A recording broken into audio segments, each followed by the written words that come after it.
ইঙ্গরি পোকা, রেশম পোকা আমাদের কাছে অদ্ভুত লাগছে খেতে। পুরা পুরা টেস্ট, স্মোকি ফ্লেভার, পুরো ঘিজ ঘিজ ব্যাপার। তো অসমিয়াদের এইরকম খাদ্যাভ্যাস দেখে তো মাথা নষ্ট হয়ে গেল। আর পোকা টাইপের কি কি পোকা, ইঙ্গরি পোকা, আঙ্গরি পোকা, তারপরে রেশম পোকা, আরো কত কি ভাই। আমি ট্রাই করেছিলাম চিংড়ি আর কাঁকড়া। ফার্স্টে এটাকে আগুনে পুড়িয়ে নেয়, পোড়ানো কমপ্লিট হয়ে গেলে চিংড়িটাকে ভালো করে পরিষ্কার করে নেয়, তারপরে ভিতরের ভালো অংশটুকু রেখে দেয় আর বাদ বাকি অংশ কিন্তু ফেলে দেয়।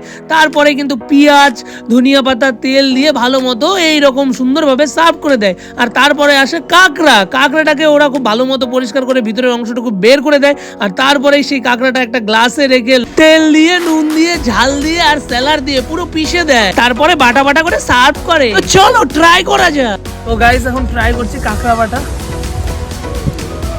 আমাদের কাছে অদ্ভুত লাগছে খেতে, পুরো টেস্ট, স্মোকি ফ্লেভার।